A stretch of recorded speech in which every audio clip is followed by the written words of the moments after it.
Billionaire CEO rejected her triplets 6 years later. He saw her at a luxury gala with their new dad. Olivia, he said, her name falling from his lips like a forgotten prayer. His eyes widening as he took in the sight of her standing beside another man. Time seemed to freeze in the grand ballroom as Maxwell Barrett, one of the world's most powerful CEOs, found himself face to face with the woman he had cruelly dismissed from his office 6 years earlier when she told him she was pregnant with his triplets.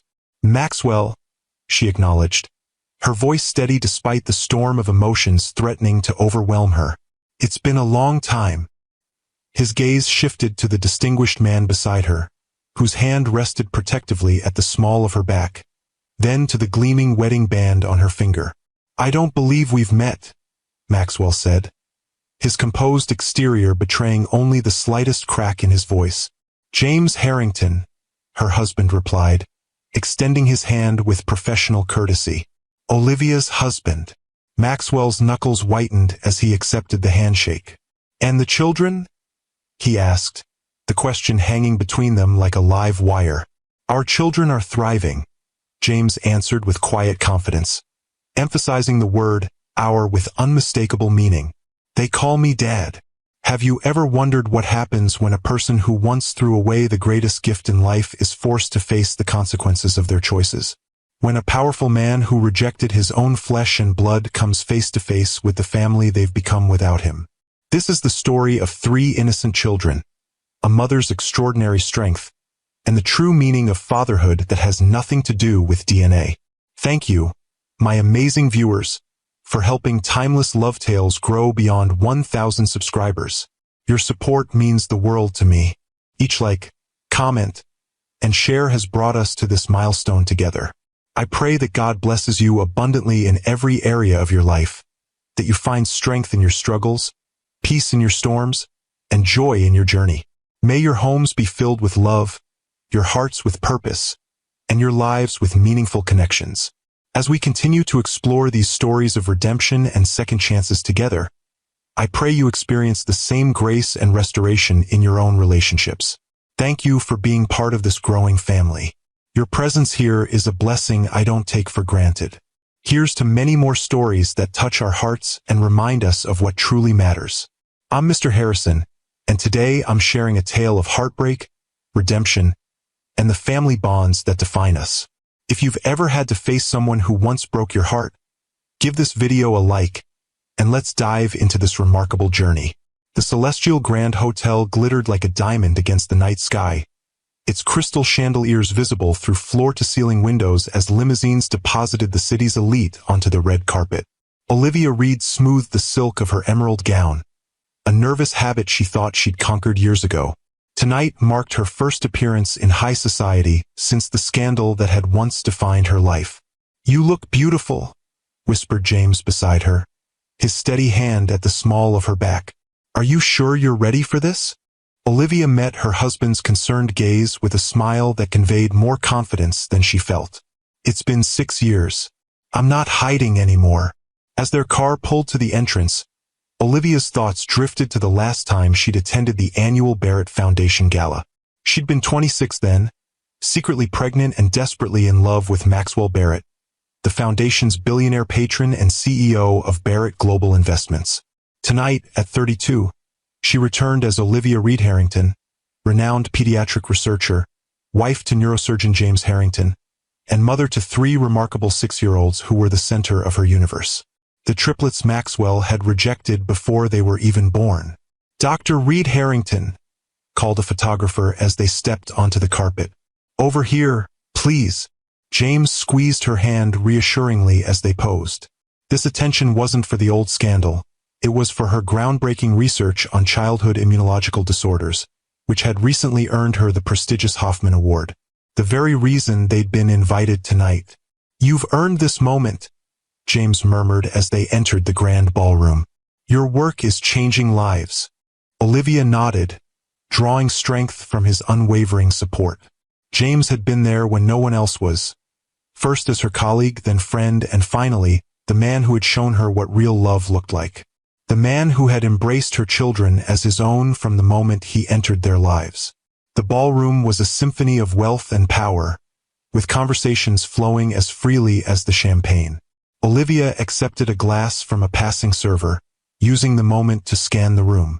Would he be here? The foundation still bore his family name, though Maxwell had stepped back from public appearances in recent years, focusing instead on expanding his business empire across Asia and Europe. Olivia Reed. I can hardly believe it. She turned to find Helena Winters, Maxwell's former executive assistant, approaching with genuine warmth in her expression. It's Reed Harrington now, Olivia corrected gently, accepting Helena's embrace. It's good to see you, Helena. And this must be the brilliant surgeon who swept you off your feet, Helena said, extending her hand to James. I've read about your work on pediatric neural regeneration. Remarkable. The real genius in the family is right here, James replied, his pride in Olivia evident.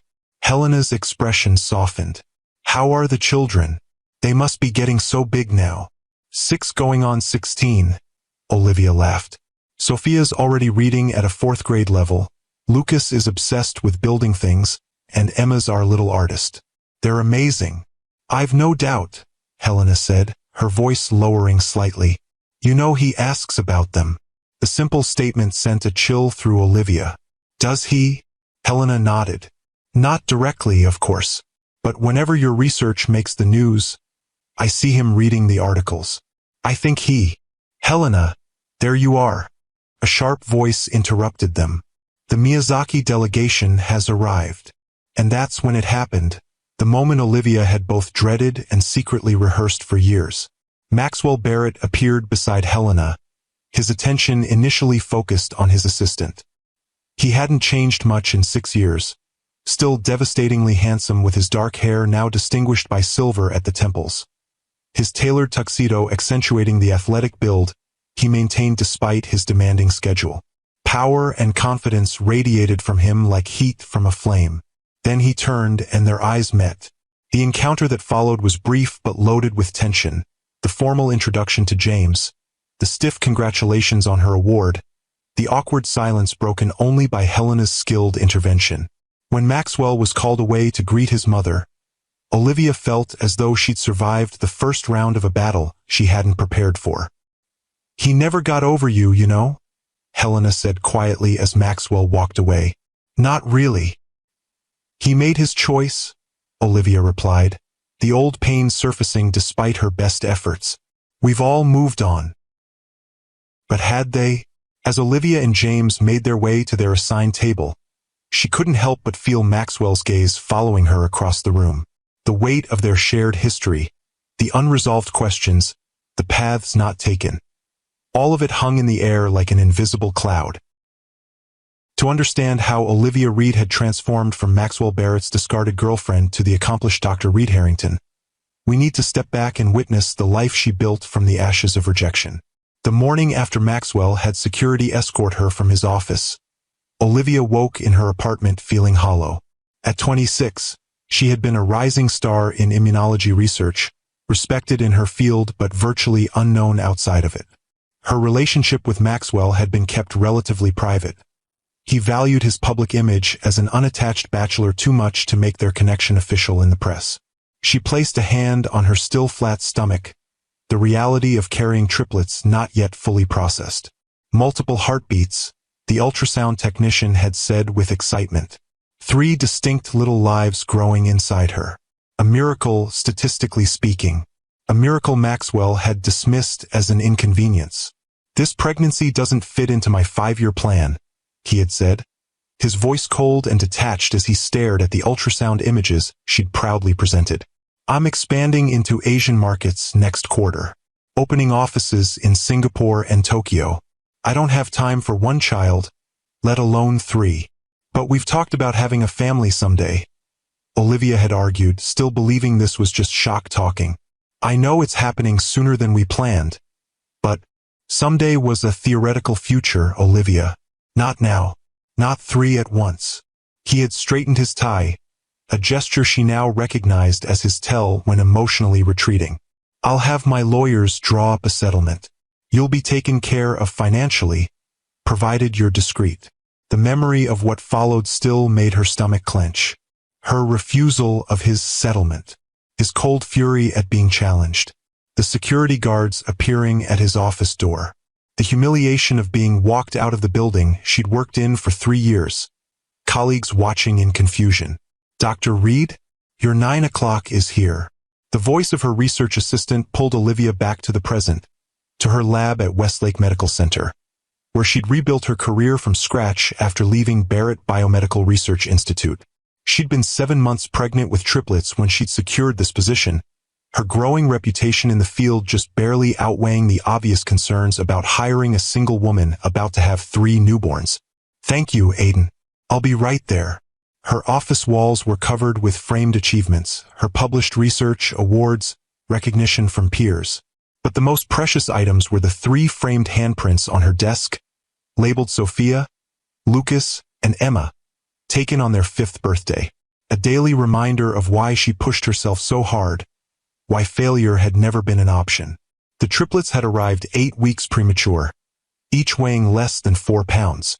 The NICU became Olivia's second home for 2 months as her tiny babies fought to grow stronger. Those days blurred together in her memory.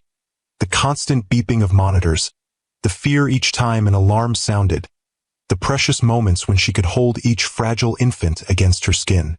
It was during those long NICU nights that Olivia's research focus crystallized. The triplets, especially Emma, showed signs of immune system challenges that fascinated her scientifically even as they terrified her maternally. She began documenting everything, forming hypotheses, reading every available study on immune development in multiples. When a mysterious anonymous trust appeared, covering the astronomical medical bills that her insurance wouldn't, Olivia was too exhausted and grateful to question it deeply. She assumed it was from her parents, who had mortgaged their retirement home to help her, though they denied establishing any trust. Only years later would she learn the truth about those funds. Bringing the triplets home to her small apartment had been both joyous and overwhelming. 3 of everything, cribs, car seats, high chairs, crammed into a space designed for 1 person.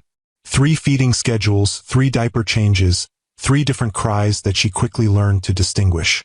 "How do you do it all?" her mother had asked during one of her weekly visits to help. Olivia, running on 2 hours of sleep and still reviewing research papers during rare quiet moments, had smiled tiredly. "I don't have a choice, Mom. They need me." What she didn't say was that proving Maxwell wrong had become a driving force. Every milestone the triplets reached, every research breakthrough she achieved, felt like a victory against his dismissal. She would succeed without him, without his money, without his name. Her children would thrive despite his rejection. By the triplets' 1st birthday, Olivia had published her first major paper on immune system development in multiples, drawing on her observations of her own children. By their 2nd, she had secured a research grant to expand her studies. By their 3rd, she had met James Harrington, the pediatric neurosurgeon who would change everything. James entered their lives professionally first, consulting on Lucas's case when the little boy showed signs of a minor neurological issue affecting his fine motor skills. Unlike other specialists who spoke around Olivia or simplified their explanations, James addressed her as both a mother and a fellow medical professional.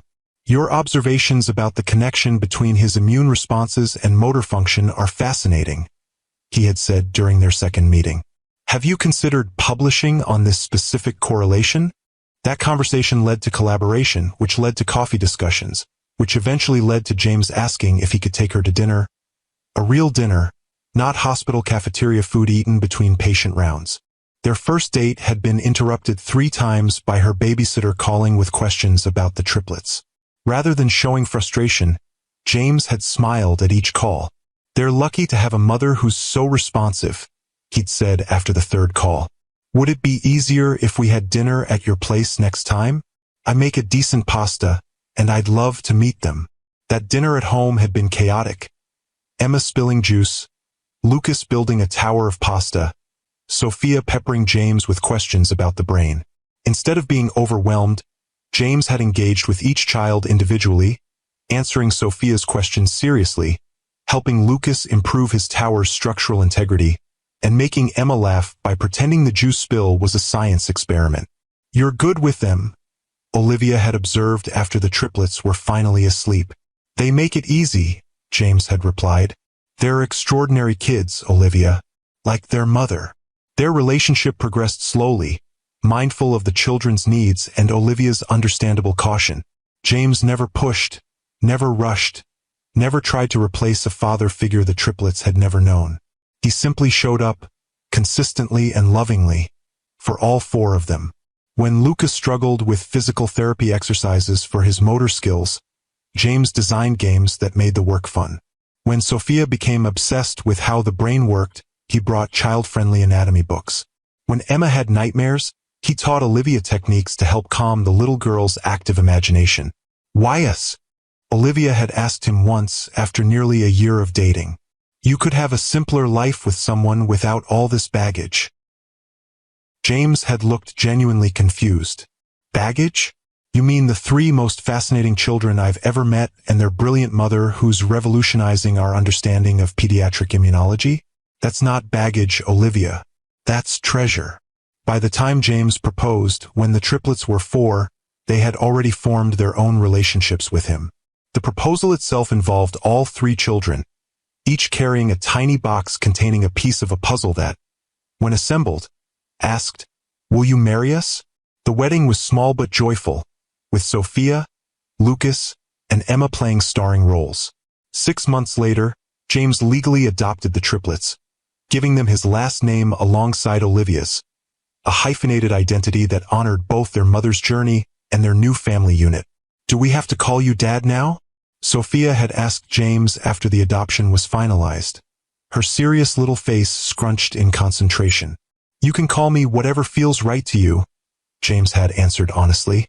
"My feelings won't be hurt either way." It was Lucas who first used the word, about a month later, when James helped him finally master riding a bike without training wheels. "Look, Dad, I'm doing it," he had called out, the word falling naturally from his lips. Sophia and Emma followed suit in their own time, each finding their own moment when James no longer felt like enough to describe the man who had chosen to be their father in every way that mattered. By the time the invitation to the Barrett Foundation Gala arrived, addressed to Dr. Olivia Reed Harrington and Dr. James Harrington, the triplets were thriving 6-year-olds with no knowledge of their biological father. As far as they knew, their family had always been just as it was: Mom, Dad, and the 3 of them, a unit forged through love rather than obligation. The night before the gala, after the children were asleep, Olivia had shown James the invitation, her hands trembling slightly. "We don't have to go," James had said immediately. "Your research stands on its own. You don't need the Barrett Foundation's recognition." "But I do need their funding," Olivia had replied pragmatically. "The next phase of the study requires resources that other grants can't cover. And besides," she had taken a deep breath, "I'm tired of avoiding places because he might be there. The children are secure, we're happy. My work is respected. It's time to stop letting the past dictate our choices." James had studied her face, searching for any doubt. "And if he's there, if he approaches you, then I'll be polite, professional, and brief," Olivia had answered with more confidence than she felt.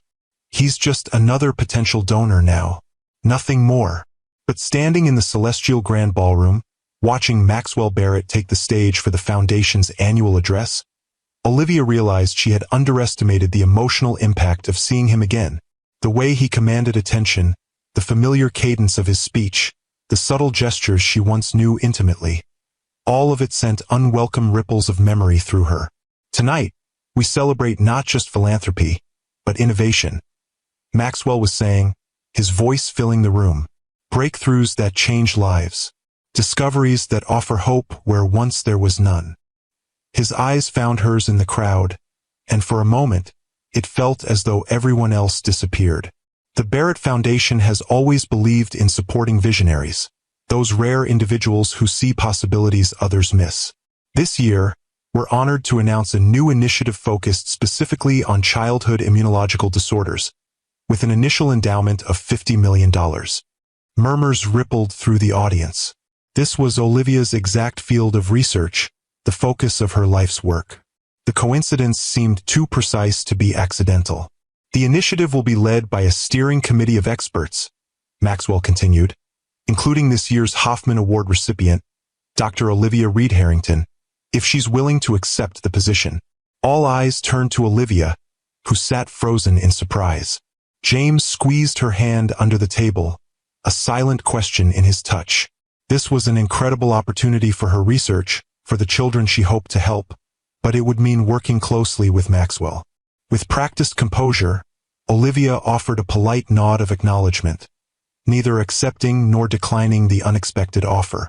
Maxwell's mouth quirked in the barest hint of a smile before he continued with his speech, outlining other foundation initiatives and recognizing key donors. "He's still trying to control the narrative," James observed quietly. "And using my research to do it," Olivia agreed, her mind racing with implications. The funding would accelerate her work by years, potentially helping thousands of children, including those with conditions similar to what her own triplets had faced in their early development. As the speech concluded and Maxwell left the stage, Olivia excused herself from the table.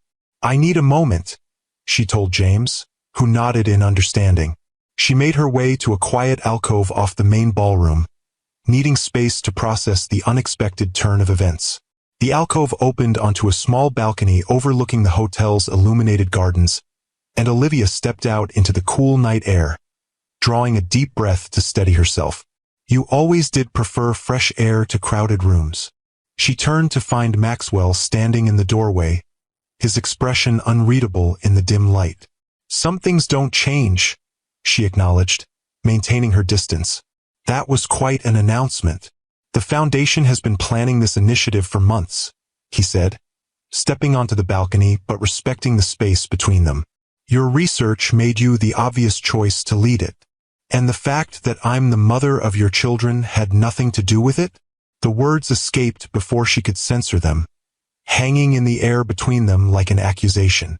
Maxwell's composure slipped, revealing a flash of the raw emotion beneath. "I deserved that.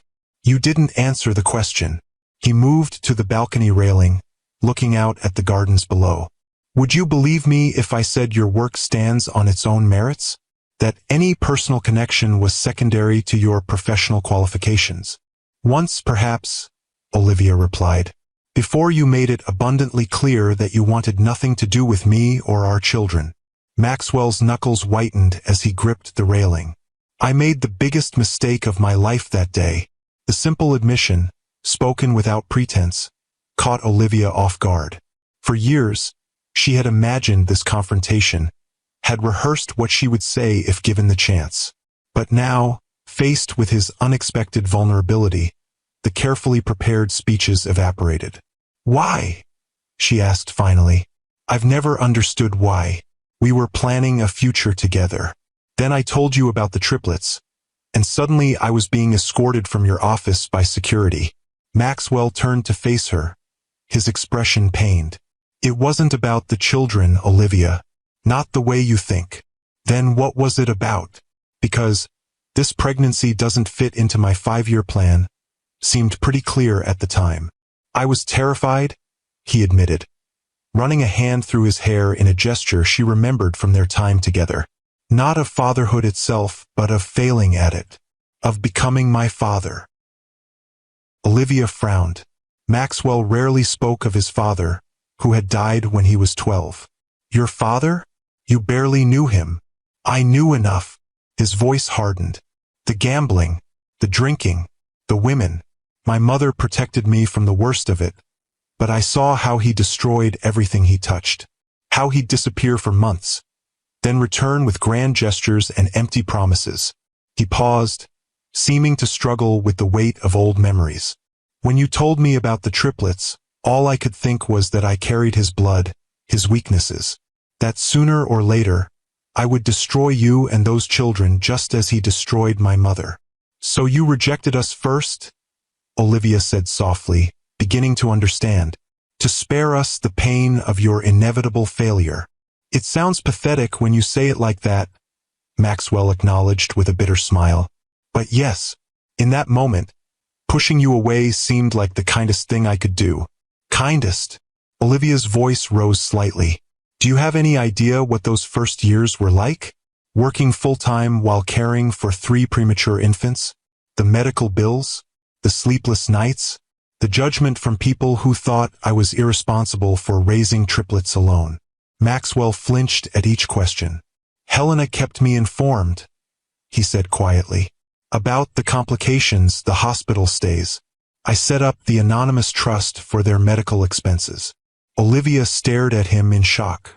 That was you? The children's trust that covered their specialized care. He nodded. It was the least I could do after everything. I couldn't bring myself to be the father they deserved, but I could ensure they had the care they needed. Why anonymously?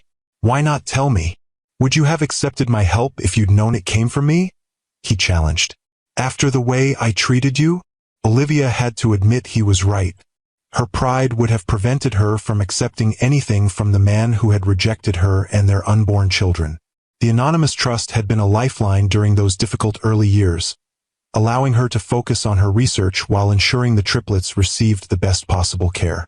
They're thriving now, she said after a moment. The early interventions made all the difference. Something like hunger flashed in Maxwell's eyes. Tell me about them, please. Olivia hesitated, torn between protecting her children and acknowledging their right to know about their biological father. They're extraordinary, she said finally. Sophia is our little scientist, always experimenting, asking questions no one expects from a 6-year-old. Lucas is the builder, creating elaborate structures from anything he can find. And Emma sees beauty everywhere, captures it in her drawings. Our little scientist, Maxwell repeated softly, catching the pronoun. Your husband. He's good to them? James is their father in every way that matters, Olivia replied firmly. He's been there for first steps, first words, nightmares, triumphs. He loves them unconditionally. The pain that crossed Maxwell's face was unmistakable. As he should. A silence fell between them, filled with the weight of what might have been. In the distance, music from the ballroom drifted through the night air, a poignant reminder of the world continuing beyond their private reckoning. I should get back to James, Olivia said finally, and you have guests waiting. Before you go, Maxwell said, reaching into his jacket pocket, I'd like you to have this. He extended an envelope, which Olivia accepted with hesitation. What is it? Information about the research initiative. The full proposal, funding structure, expectations. Review it with your team. Make your decision based on the merits, not on our history. Olivia nodded, appreciating the professional courtesy. I will. And Olivia, he added as she turned to leave, I know I have no right to ask this, but would you consider allowing me to meet them someday? Not as their father, that role belongs to James now, but perhaps as a friend of the family? Someone who could be part of their lives in some small way. The request, delivered with such uncharacteristic humility, caught her off guard. The Maxwell Barrett she had known 6 years ago would have demanded, not asked, would have leveraged his power and influence to get what he wanted. This man before her seemed changed, tempered by regret and time. I don't know, she answered honestly. That's not a decision I can make alone. James and I would need to discuss it, and ultimately, as the children get older, they'll have a say in who is part of their lives. Of course, Maxwell nodded, accepting her response without argument. Thank you for hearing me out. It's more than I deserve. As Olivia returned to the ballroom, she found James waiting near their table, concern evident in his expression. Everything okay? He asked, studying her face. It's complicated, she replied, showing him the envelope. We have a lot to talk about when we get home. James nodded, his steady presence a balm to her turbulent emotions. Whatever you decide, I'm with you. Across the room, Olivia caught sight of Maxwell rejoining his mother and the Japanese delegation. He moved with the same confidence she remembered, but there was something different about him now. A weight to his shoulders that hadn't been there before. A depth to his gaze that spoke of lessons learned the hard way. If you've ever had to rebuild your life after devastating rejection, hit that like button. The journey Olivia took from that moment in Maxwell's office to becoming the accomplished Dr. Reed Harrington is a testament to the strength we can find when pushed to our limits. To truly understand the magnitude of what happened at the gala, we need to go back to the day everything changed. The day Olivia's life split into before and after. 6 years earlier, Olivia had walked into Maxwell Barrett's executive office with a mixture of nervousness and excitement. At 26, she was one of the youngest researchers at Barrett Biomedical Research Institute, having been personally recruited by Maxwell after he heard her present at a conference. Their professional relationship had quickly evolved into a personal one, though they kept it private at Maxwell's insistence. "I have something to tell you," she'd said, unable to contain her smile as she placed the ultrasound images on his desk. Maxwell had picked up the first image, his expression curious. "What am I looking at?" "Our babies," Olivia had replied, emphasizing the plural. "3 of them, actually. The doctor says it's fraternal triplets." "Can you believe it?" She had expected shock, perhaps even concern about the timing. They hadn't been trying for a family yet. What she hadn't expected was the way his face had hardened, how he'd placed the image down as if it might burn him. "Triplets," he'd repeated, the word sounding foreign on his tongue. "You're certain?" 3 distinct heartbeats, Olivia had confirmed, her initial excitement beginning to falter at his reaction. "I know it's unexpected, but..." "Unexpected." Maxwell had stood abruptly, moving to the window that overlooked the city he was rapidly conquering. "It's impossible, Olivia. This pregnancy doesn't fit into my 5-year plan.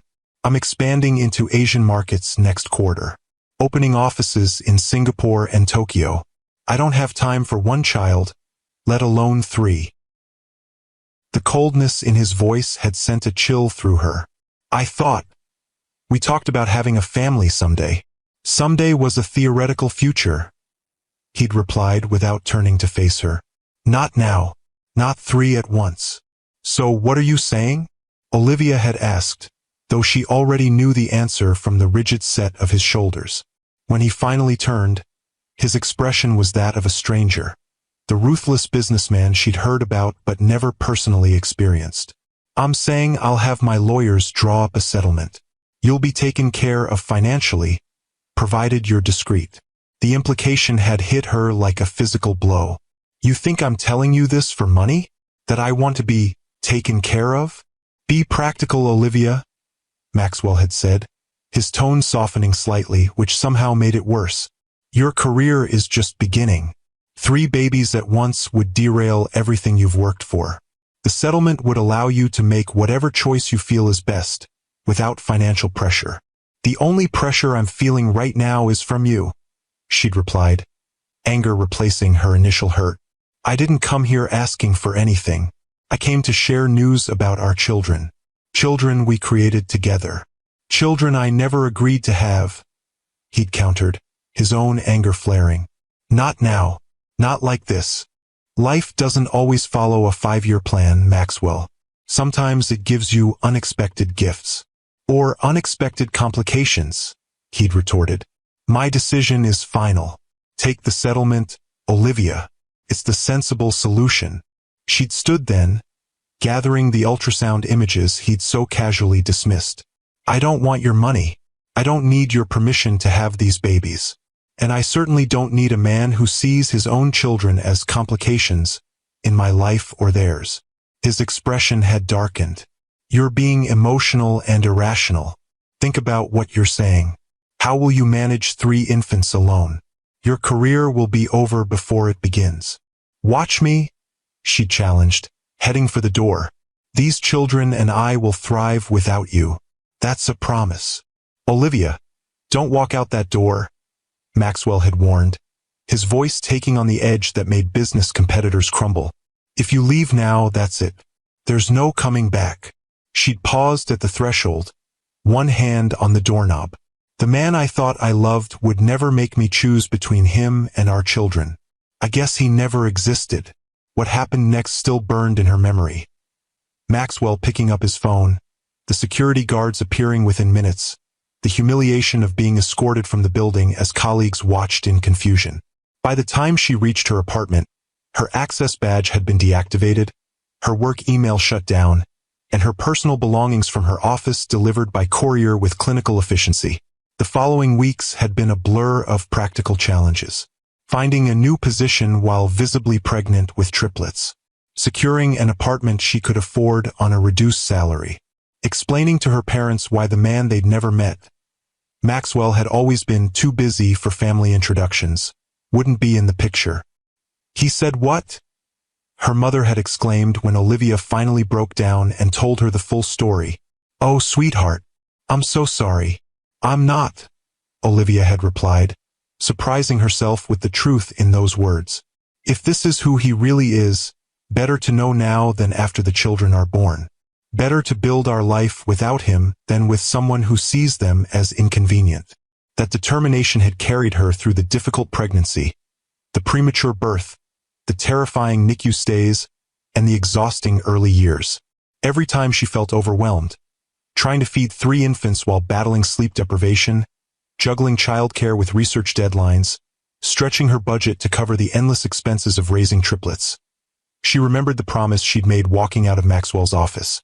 We will thrive without you. And against all odds, they had. The anonymous trust that she now knew came from Maxwell had certainly helped with medical expenses, but it was Olivia's relentless drive and the support network she'd built that truly made the difference. Her parents helping whenever they could. Neighbors trading childcare. Colleagues covering when one of the triplets was sick. And eventually, James, whose steady presence had transformed their family in ways she could never have imagined. Now, sitting in the back of the car as they drove home from the gala, Olivia felt the weight of the past and present colliding. James drove in thoughtful silence, giving her space to process the evening's revelations. He was the anonymous donor, she said finally. All those medical bills for the triplets' early interventions, the specialized therapies for Lucas, Emma's immunology treatments. It was Maxwell. James nodded, his eyes on the road. I suspected as much. The trust was too specifically tailored to their needs to be random philanthropy. Why didn't you say anything? Because it didn't matter who was paying, James replied simply. What mattered was that the children got what they needed. And honestly, it seemed like the least he could do after walking away. Olivia studied her husband's profile, marveling at his capacity for pragmatism without bitterness. He wants to meet them, not as their father. He was clear about respecting your role, but as some kind of family friend. James was quiet for a long moment. And how do you feel about that? Conflicted, Olivia admitted. Part of me wants to protect them from ever knowing they were rejected. Another part recognizes they might someday want to know their biological origins. And a small, petty part wants him to see exactly what he threw away. 3 amazing children who are thriving without him. None of those feelings are petty, James assured her, reaching for her hand. They're natural. But this isn't a decision we need to make tonight, or even this month. We can take our time, consider what's best for Sophia, Lucas, and Emma. And the research initiative? Olivia asked, tapping the envelope on her lap. $50 million could change everything for children with immune disorders like Emma's. But it would mean working with the Barrett Foundation. With him. That's a separate question, James said thoughtfully. Can you separate the professional opportunity from the personal history? Would collaborating with Maxwell compromise your research integrity or your peace of mind? These were the questions that kept Olivia awake long after they returned home, after she checked on each sleeping child, after James had fallen asleep beside her. She slipped out of bed and went to the kitchen, making herself tea as she had during countless nights of the triplets' infancy. The house was quiet now, so different from those early days of constant crying and midnight feedings. She took her tea to the living room, where framed photos chronicled their family's journey. The triplets as tiny NICU babies, their first birthday with faces covered in cake, preschool graduations, beach vacations, and in the center, their family portrait from after James's adoption was finalized. 5 smiling faces. Complete family. No empty spaces waiting to be filled. Olivia opened Maxwell's envelope, spreading the proposal documents across the coffee table. The initiative was brilliantly conceived. targeting exactly the research areas she'd been trying to fund for years. The structure would give her significant autonomy, with resources that could accelerate her work by a decade. Most importantly, it could help thousands of children with conditions similar to Emma's. Could she separate the professional opportunity from the personal history? The question echoed in her mind as she reviewed the details. The following morning, Saturday, brought the familiar chaos of family life. Sophia was determined to finish her science project on photosynthesis. Lucas had a soccer game at 10. Emma needed to be dropped at her art class by 11. As Olivia helped Emma select her art supplies, she marveled at how ordinary it all felt. This life they'd built, so far removed from the luxury and power that defined Maxwell Barrett's world. "Mom, can I bring my special markers to art class?" Emma asked, holding up the professional grade set James had given her for her last birthday. "Of course, sweetheart. Just make sure to put your name on the case." Emma nodded seriously, then tilted her head in that perceptive way that sometimes caught Olivia off guard. "You look tired, Mom. Did you have bad dreams?" Olivia smiled, smoothing her daughter's dark curls, so like Maxwell's, though she doubted anyone else would notice the resemblance. "Not bad dreams, just grown-up thoughts keeping me awake." "About your research?" Emma asked. At 6, she already understood that her mother's work was important, that it helped children like her who had special immune systems. "Partly," Olivia acknowledged. "There's a new opportunity that could help my research help even more children." "Then you should do it," Emma said with the simple clarity of childhood. "That's what you always tell us. If we can help someone, we should." Out of the mouths of babes, Olivia thought as she drove Emma to art class later that morning. The triplets had never known their biological father, had never felt his rejection as a personal wound. They were secure in James's love, in the family they had. Perhaps the question wasn't whether Maxwell deserved to know them, but whether they deserved to know the full truth of their origins. Someday, when they were old enough to process it. When James returned from Lucas's soccer game, his shirt still damp with sweat from filling in as assistant coach, Olivia was waiting with 2 cups of coffee and a decision. "I'm going to accept the research position," she said as he sat beside her on the porch swing. "The work is too important to refuse because of personal history." James nodded, unsurprised. "I thought you might. It's a perfect fit for your research goals." As for Maxwell meeting the children, she took a deep breath. "Not yet. Maybe not for a long time. But I won't say never. When they're older, if they have questions about their biological origins, I want to be able to give them honest answers." "That seems fair," James agreed, wrapping an arm around her shoulders. "And in the meantime?" "In the meantime, I'll work with the Barrett Foundation professionally. Keep appropriate boundaries. See if Maxwell's remorse is genuine or just another grand gesture, like the ones his father used to make." James pressed a kiss to her temple. "I trust your judgment. And for what it's worth, I saw his face when he looked at you last night. That wasn't the expression of a man making empty gestures." 3 weeks later, Olivia sat in a conference room at Barrett Foundation headquarters, presenting her research implementation plan to the initiative steering committee.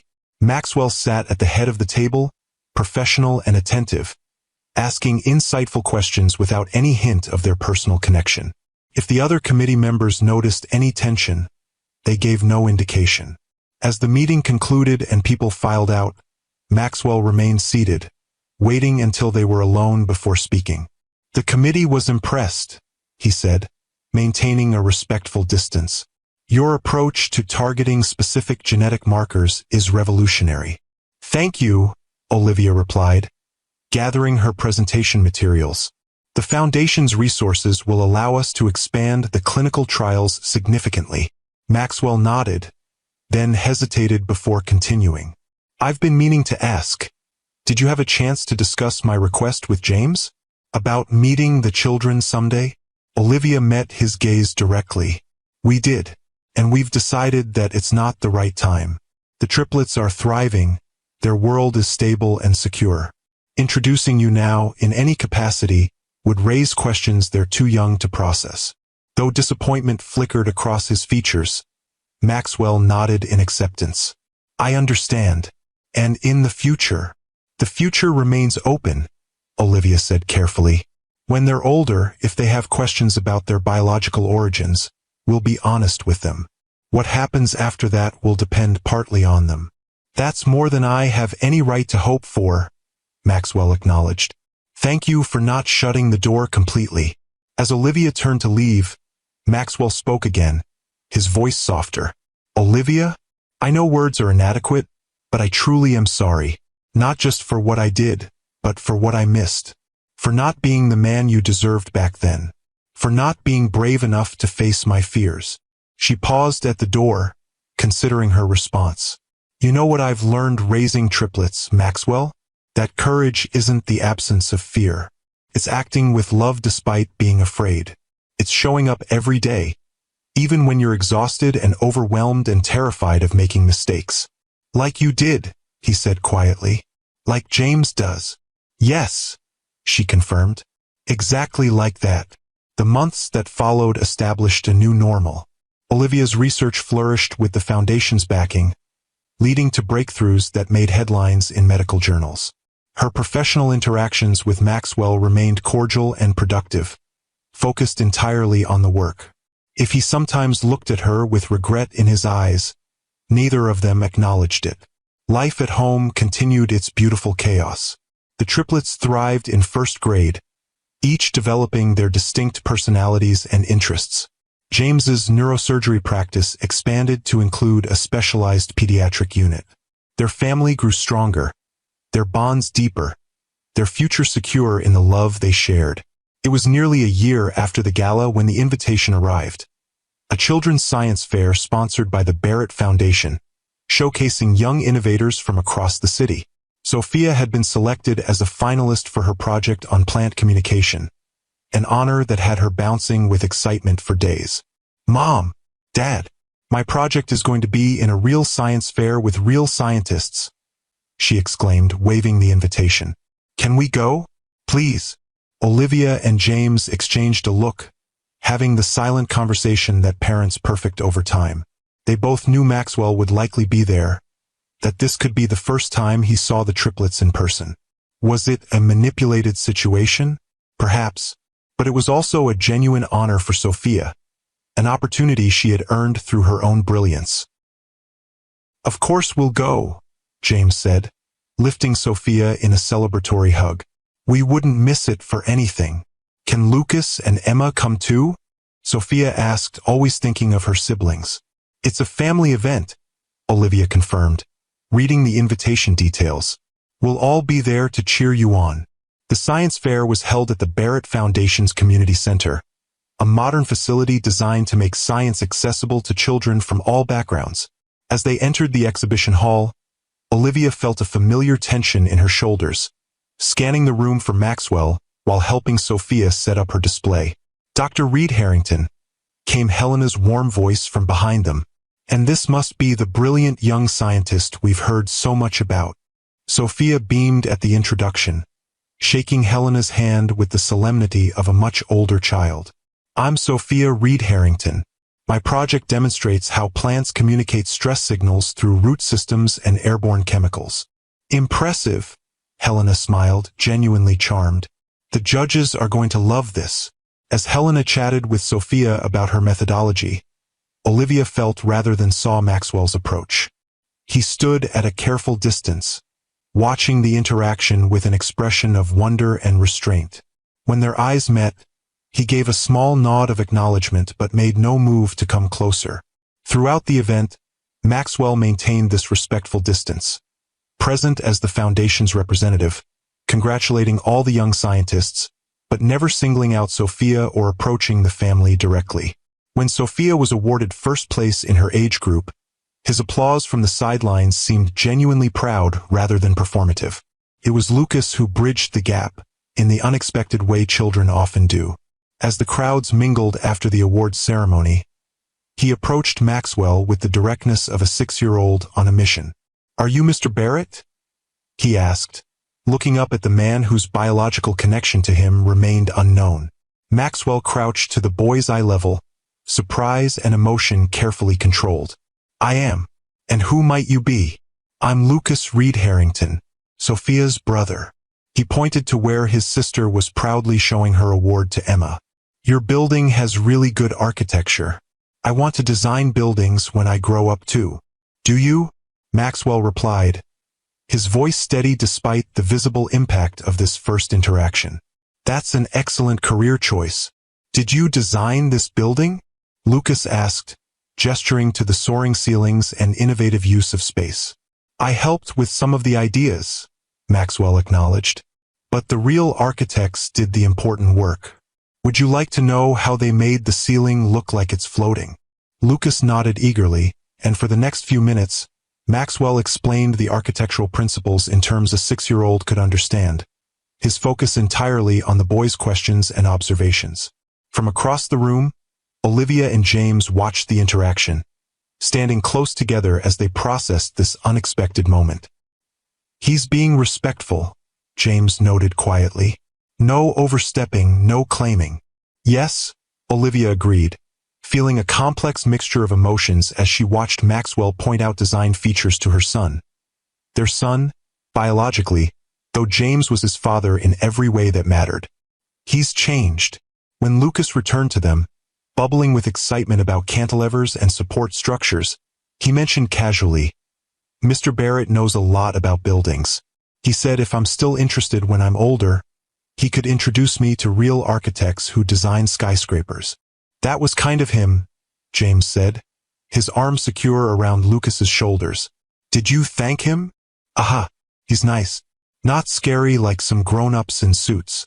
Later, as they prepared to leave, Maxwell approached them directly for the first time, maintaining a professional demeanor despite the emotional undercurrents. Congratulations again, Sophia, he said, addressing the girl directly. Your project showed remarkable insight. The Foundation would be pleased to have you participate in our Young Scientists Summer Program, if your parents approve. Can I, Mom? Dad? Sophia looked up at them with hopeful eyes. We'll look into it, James promised, his hand steady on his daughter's shoulder. Thank you for the opportunity, Mr. Barrett. It's well-deserved, Maxwell replied, then turned to Olivia. You've raised extraordinary children, Dr. Reed Harrington. They're a credit to both you and your husband. The acknowledgement of James's role was deliberate and sincere, a recognition of the family unit they had built. As Maxwell excused himself to attend to other guests, Olivia felt something shift inside her. Not forgiveness exactly, but perhaps the beginning of understanding. On the drive home, with 3 tired children dozing in the back seat, James glanced at Olivia with a questioning expression. You okay? I think I am, she replied, surprising herself with the truth in those words. He didn't try to claim them or impress them. He just met them where they were, respected our boundaries. The way a responsible adult should, James observed. Maybe he has changed. Maybe, Olivia agreed. Or maybe he's finally become the man he could have been all along, if fear hadn't gotten in the way. The following week, a package arrived at their home addressed to Sophia. Inside was a professional-grade microscope with a note on Barrett Foundation letterhead. For our first-place winner. May your scientific curiosity continue to flourish. The Barrett Foundation. No personal message. No overstepping. Just recognition of a child's achievement and encouragement of her passion. Similar packages followed for Lucas and Emma in the months that came. Architecture books for Lucas, art supplies for Emma, always from the Foundation, never personally from Maxwell. It was a delicate dance, this new arrangement. Professional collaboration between Olivia and Maxwell. Occasional Foundation events where the children might interact with him briefly. Small, appropriate acknowledgments of their achievements. All without crossing the boundaries Olivia and James had established, without confusing the triplets about who their family was. 2 years passed this way, with the children growing and thriving, occasionally mentioning Mr. Barrett from the Foundation, but never suspecting his biological connection to them. Olivia's research initiative produced groundbreaking results, helping children around the world with immune disorders similar to Emma's. James's pediatric neurosurgery unit became nationally recognized, partly funded by grants from, ironically, the Barrett Foundation. It was Sophia, ever the scientist, who finally asked the question they had been preparing for. At 8 years old, her school science class had begun studying genetics, and her analytical mind quickly made connections. "Mom," she said one evening as Olivia helped her with homework, "how come Lucas, Emma, and I all have different color eyes? The genetics book says triplets who are fraternal can be as different as any siblings, but we'd still get our eye colors from our biological parents." Olivia took a deep breath, recognizing the moment they had known would eventually come. "That's a very good observation, Sophia. What else does your book say about genetics?" "It says we get half our DNA from our biological mother and half from our biological father." "You're our biological mother, right?" "Yes, I am," Olivia confirmed, her heart racing despite years of mental preparation for this conversation. Sophia's brow furrowed in concentration. "But Dad, is Dad our biological father? Because my eyes are blue like yours, but Lucas has brown eyes, and Emma has hazel eyes that aren't like either of yours." That evening, after consulting with James, they gathered all 3 children for a family meeting.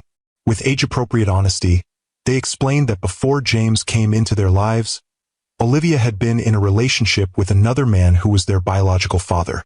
"But he wasn't ready to be a dad when you were born," Olivia explained carefully. "And then Dad, James, came into our lives and loved all of us. He chose to be your father in every way that matters." "So we have 2 dads?"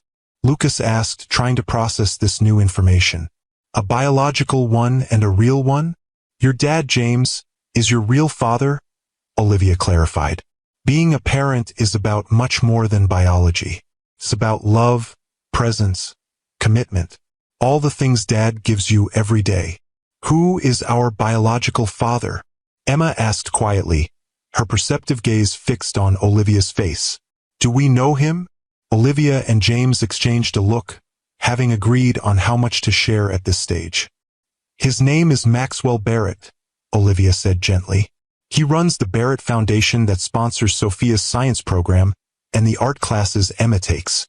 The children's eyes widened in recognition. "Mr. Barrett in the nice suits?" Lucas asked incredulously. "The one who told me about buildings?" "Yes," James confirmed, his voice steady and secure. "Mr. Barrett is your biological father. But I want you to know that nothing changes about our family. I am your dad. I love you, and that will never change." "Does he want to be part of our family now?" Sophia asked, always direct. "He respects that we are a family," Olivia explained carefully. "He knows that Dad is your father. But if you have questions about him, or if someday you want to know him better, that's something we can talk about as a family." The conversation continued, with the children asking questions that ranged from practical to profound. Why hadn't he wanted them? Did he regret it now? Did they have grandparents they didn't know? Through it all, James remained a steady presence, never showing insecurity about his role in their lives, reinforcing that family was built on love and choice, not just biology. In the weeks that followed, each child processed the information differently. Sophia approached it scientifically, reading about genetics and inheritance. Lucas seemed largely untroubled, secure in his relationship with James. Emma, the most sensitive of the 3, asked the most questions about Maxwell, curious about the parts of herself that might come from him. When Olivia finally called Maxwell to inform him that the children now knew the basic truth of their biological connection, his response was measured and respectful. "Thank you for telling me," he said, his voice carefully controlled. "How did they take it?" "As well as can be expected," Olivia replied. "They have questions, of course. Some we've answered, others will come with time." "And what would you like me to do, if anything?" Maxwell asked, the humility in his question still surprising after all these years. "Continue as you have been," Olivia said after a moment's consideration. "Respectful, appropriate, no pressure. They know who you are now, but they need time to process what that means to them." "Of course," Maxwell agreed immediately. "I'll follow your lead completely. Just please let me know if there's anything they want or need from me. Answers, information about medical history, anything at all." "I will," Olivia promised. "And Maxwell, thank you for respecting our boundaries all this time. It's made this moment easier than it might have been. The silence on the other end of the line stretched for a moment before he responded, his voice thick with emotion. I've had 8 years to think about all the ways I failed you in them. Respecting your boundaries is the very least I could do. Life continued its forward momentum. The children's knowledge about Maxwell added a new dimension to their family dynamics, but didn't fundamentally change the love and security they felt with Olivia and James. When they occasionally saw Maxwell at foundation events, there was a new awareness in their interactions, but James remained unquestionably their father. It was Emma who first expressed interest in knowing Maxwell better, approaching Olivia one evening after her art class at the Barrett Foundation Community Center. "Mom, Mr. Barrett, my biological father, he was watching my art class today," she said as they drove home. Not in a scary way. He just stood in the doorway for a minute. When I looked up, he smiled and waved, then left. How did that make you feel? Olivia asked carefully. Emma considered the question with the thoughtfulness that characterized her. Curious, I guess. Miss Helena says he used to paint when he was younger, before he got busy with business stuff. She says that's why he makes sure the foundation has good art programs. I didn't know that about him, Olivia admitted, realizing how little she had known about Maxwell's personal interests during their relationship, how focused they had been on work and ambition. Could I maybe talk to him sometime? About art?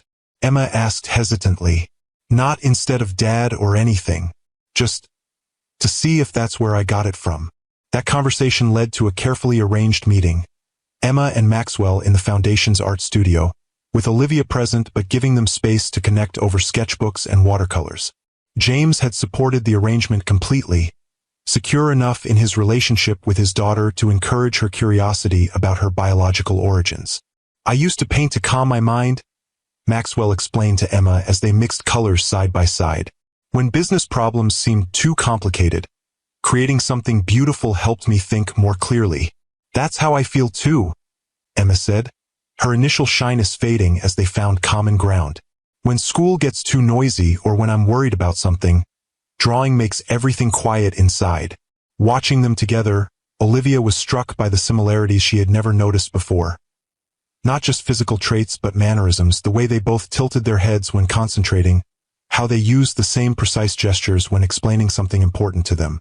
Similar meetings followed over time, each carefully structured and appropriate.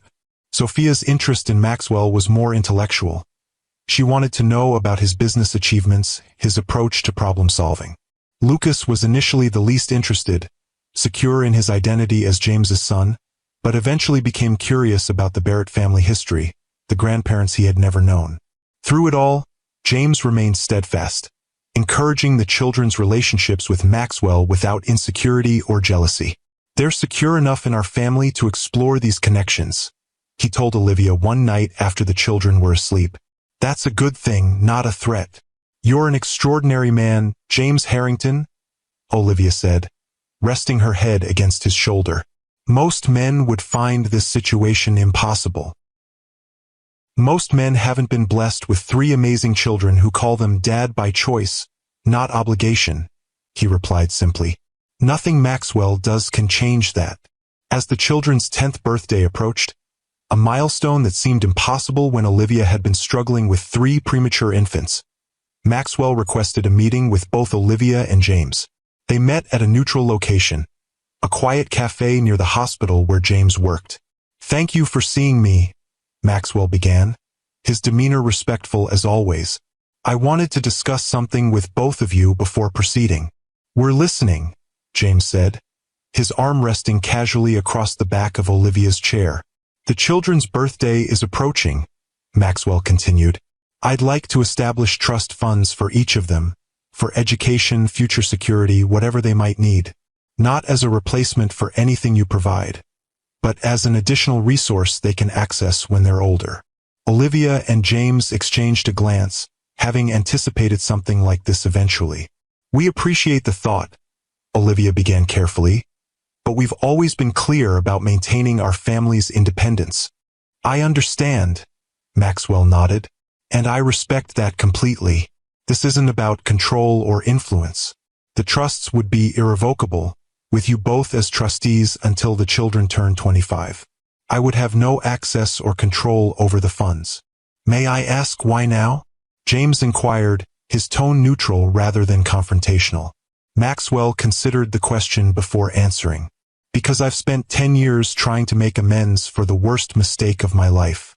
Because those children deserve every advantage I can provide without overstepping my place. And because... He hesitated, then continued with raw honesty. Because I'm not getting any younger, and I want to ensure they're provided for regardless of what happens to me. The vulnerability in his admission caught both Olivia and James off guard. Maxwell Barrett, the invincible business titan, acknowledging his own mortality, planning for a future where he might not be present. We'll need to review the details, James said after a moment. Any arrangement would need to be structured in a way that respects our role as their parents. Of course, Maxwell agreed immediately. My lawyers can work with yours to ensure everything meets your approval. As they worked out the preliminary details, Olivia observed the interaction between the two men in her children's lives.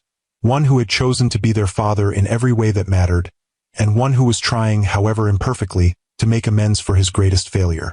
There was no animosity between them, just a shared concern for three children who connected them in ways neither could have anticipated. The trust funds were established with careful boundaries and clear intentions. The children were told about them in age-appropriate terms. Money set aside for college and their future. A gift from Maxwell that acknowledged his biological connection without attempting to buy their affection or usurp James's role. On the triplets' 10th birthday, the Reed Harrington home filled with friends, family, and the joyful chaos of childhood celebration. Among the guests, standing somewhat apart but welcomed nonetheless, was Maxwell Barrett, not as a father claiming his place, but as a family friend acknowledging an important milestone. As the children blew out their candles on 3 separate cakes, Sophia had insisted on chocolate, Lucas on vanilla, and Emma on strawberry, compromises being an essential part of triplet life. Olivia found herself standing between James and Maxwell, the past and present converging in a moment of unexpected harmony. Thank you, Maxwell said quietly, his words meant for both of them, for allowing me to be here, for raising them with such love and wisdom, for being the parents I wasn't brave enough to be. They're extraordinary children, James replied, his confidence as their father absolute and unshakable. We're the fortunate ones. As the party continued around them, Olivia reflected on the journey that had brought them to this moment. From that devastating day in Maxwell's office to this imperfect but peaceful coexistence. The children were thriving, secure in James's unconditional love while beginning to understand and integrate Maxwell's place in their lives. Her research was changing outcomes for children with immune disorders. James's practice was saving lives daily. And Maxwell? He had transformed from the cold, calculating businessman who had rejected his own children to someone capable of genuine remorse and respectful boundaries. Not a father, that role belonged unquestionably to James, but a presence in their lives that added rather than detracted. If you've ever wondered about the true meaning of fatherhood, remember this story. Remember that being a father isn't about biology or wealth or power. It's about showing up every day. It's about loving unconditionally. It's about putting a child's needs above your own fears and ambitions. James Harrington embodied these truths from the moment he entered the triplets' lives, choosing to love them as his own when their biological father had walked away. His strength wasn't in asserting control or demanding recognition, but in providing the secure foundation that allowed the children to explore their complex origins without fear or confusion. Maxwell Barrett learned these lessons too late to claim the title of father, but not too late to make amends in the only ways that truly mattered, with respect, humility, and genuine concern for the children's well-being rather than his own desires. And Olivia? She had kept her promise made in that moment of devastating rejection. She and her children had not just survived without Maxwell Barrett. They had thrived, building a life filled with love, achievement, and security that no amount of wealth could have guaranteed. As the birthday celebration wound down and the guests began to leave, Maxwell approached Olivia one last time. "I should go," he said, maintaining the respectful distance that characterized their interactions. "Thank you again for including me today." "You're welcome," Olivia replied sincerely. The children were glad you could be here. Maxwell nodded, then hesitated before adding, I know I've said this before, but it bears repeating. You were right that day in my office, Olivia, when you promised that you and the children would thrive without me. When you walked away rather than accepting less than you deserved. It was the bravest thing I've ever witnessed, and I've regretted my cowardice every day since. We can't change the past, Olivia said gently, but I'm grateful that we've found a way forward that puts the children's needs first. As am I, Maxwell agreed. More grateful than I can express. As he turned to leave, Emma approached with a small package wrapped in handmade paper. Mr. Barrett? I made this for you, to say thank you for coming to our birthday. Maxwell accepted the gift with visible emotion, carefully unwrapping it to reveal a watercolor painting of the Barrett Foundation Community Center, where Emma took her art classes. It's beautiful, Emma. Thank you. I'll treasure it. Mom says you used to paint too, Emma said, studying his reaction. Before you got busy with business stuff. I did, Maxwell confirmed with a small smile. Perhaps I should make time for it again. You should, Emma nodded seriously. Art makes everything quiet inside when it gets too noisy. That's what you told me. Remember? I remember, Maxwell said softly. You're very wise for 10 years old. That's what Dad always says too, Emma replied, glancing over at James, who was helping Lucas disassemble a particularly complex Lego creation that had been a birthday gift. The simple statement, delivered without any intention to wound, nevertheless captured the essential truth of their situation. James was Dad, the one who had been there for nightmares and triumphs, skinned knees and school projects, everyday moments and milestone achievements. Maxwell was Mr. Barrett, a biological connection, a family friend, an occasional presence, but not their father in any way that truly mattered. As Maxwell said his goodbyes and left the celebration, Olivia watched him walk to his car, still straight-backed and confident in his expensive suit, still the powerful CEO to the outside world, but carrying the weight of his greatest regret with a humility that the Maxwell Barrett of 10 years ago would never have understood. James appeared beside her, slipping an arm around her waist. Everything okay? Yes, Olivia said, leaning into his embrace. Everything is exactly as it should be. And it was. Not perfect, not without complications, but right in all the ways that mattered. A family built on choice rather than obligation. Children secure in the knowledge that they were loved unconditionally. A future open to possibilities rather than constrained by past mistakes. If the story touched your heart, please hit that like button and subscribe to Timeless Love Tales with Mr. Harrison. I'd love to hear your thoughts in the comments below. What makes someone a true parent in your eyes? Is it biology, presence, or something else entirely? Remember, family isn't always defined by blood. Sometimes, the strongest family bonds are the ones we choose to create and nurture every single day. And sometimes, the greatest act of love is acknowledging when someone else can give a child what you cannot. Until next time, this is Mr. Harrison, reminding you that the most powerful stories are the ones that remind us what truly matters in life. Love, courage, and the family we build together.